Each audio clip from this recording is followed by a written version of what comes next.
Mimi nimeshangaa tu askari anakuja kusema eti mshukiwa eti alikuwa remorseful wakati askari alifika. Na huyo mshukiwa mwenyewe unajua kuwa remorseful ni ule mtu ambaye umemdhuru, unafaa kumuongelea, unafaa uende umwambie pole. Mimi sijaiambiwa pole. So nashangaa askari aliambiwa pole on my behalf hakunifikishia. So nimeshangaa tu. But naamini kwa sababu dunia inaangalia kupitia nyinyi venye mnafuatilia kesi na venye mnakuja mna make sure mmepasha Wakenya habari. Maybe kama kuna maovu yangetendeka, but maybe justice itapatikana kwa sababu ya wananchi. Kwa sababu mtu kama mimi nimevamiwa, nimepigwa mchana kabisa na mwenye amenipiga kwa hapo, na ikisemekana saa hii story inaanza kubadilishwa, basi Mkenya wa kawaida anaweza pata justice wapi? Sisi wananchi tunaheshimu sheria. Naamini kupitia koti sheria itatuheshimu kama wananchi pia. Chama ni kwa wale labda mafans ambao wanakutazama sasa hivi hawaelewi uko hapa kwa ajili ya nini, kwa sababu ya nini? Watu wamechanganyikiwa, wajui umepigwa leo tena ama kumendaje? Hapana, unajua mimi nilipigwa na nilipigwa kwa kichwa.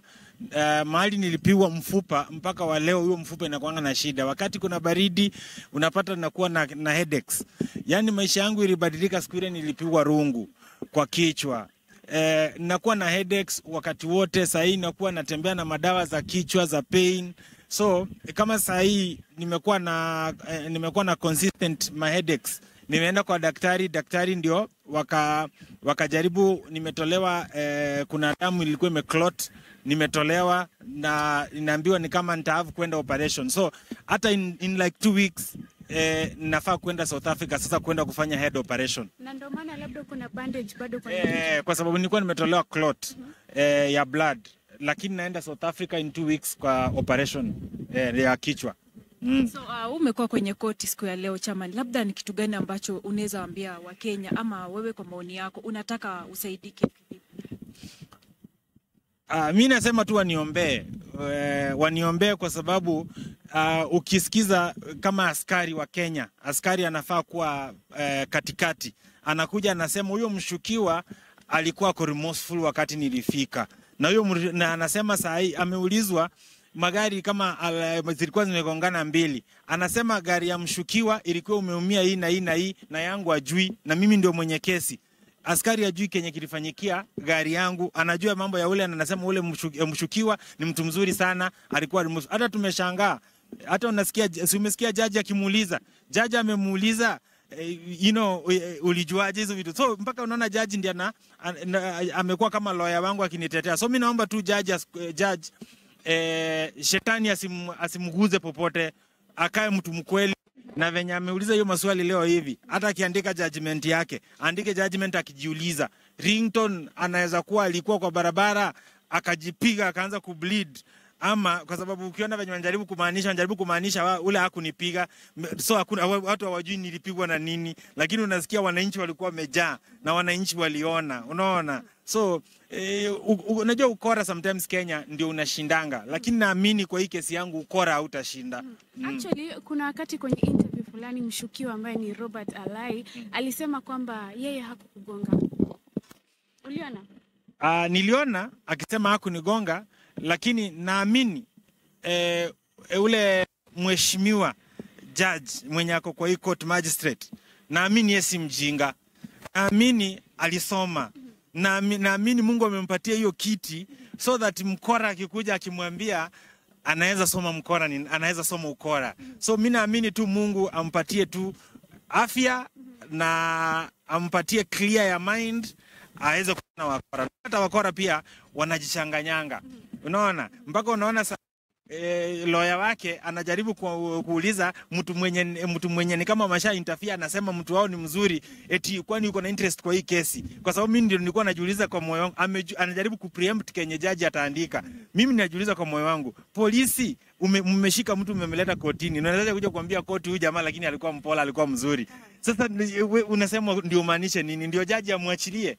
Unajua, inaonekana ni kama hii kesi wakati wananchi wa Kenya walizusha ilikuja kwa sababu ya pressure ya wananchi. So mimi nataka kusema wananchi wa Kenya muendelee kuweka pressure. Ndio mtu mrefu aheshimu mtu mfupi, mtu mnono aheshimu mtu mwembamba, na mtu mwerevu, mtu amesoma sana aheshimu mtu hajaenda shule. Na chairman, umekuwa kule ndani ukaongelelea mambo ya kuwekwa CCTV kwa barabara.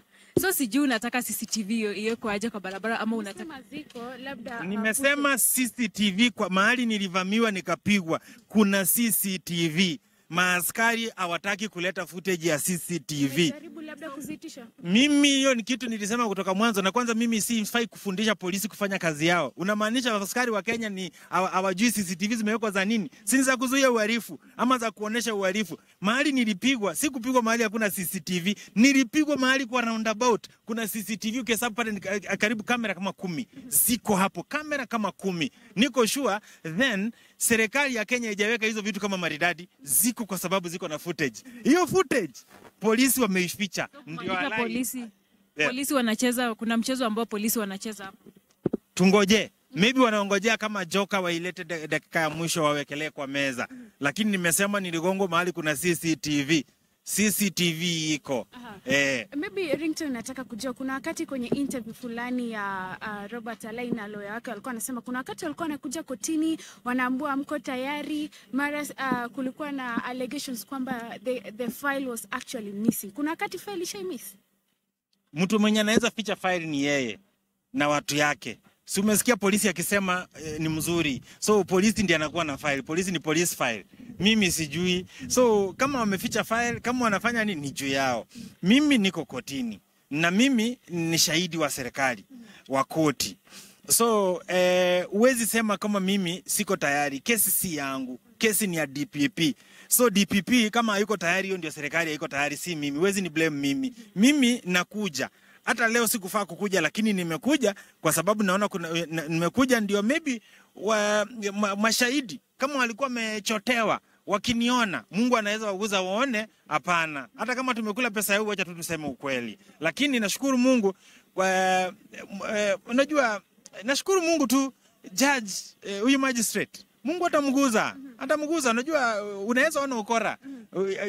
Mmeona kotini kuna ukora wanajaribu kucheza, Ringtone alimshika Alai maybe akampiga. Sasa kesi iko kotini ya Alai alinipiga. Sasa wanaanza kusema ni kama tulikutana mahali kwingine, mpaka ulisikia mpaka wanaulizwa kotini siku nyingine tofauti, mimi nilimpiga Alai wapi? Sasa unaanza kusema eti nilimpiga ndiye akakuja kunipiga. But ni sawa, mtu akikupiga basi akikupiga ufai kubeba sheria kwa mkono. Hiyo ni mzuri, wamejingisha vizuri kwa hiyo box.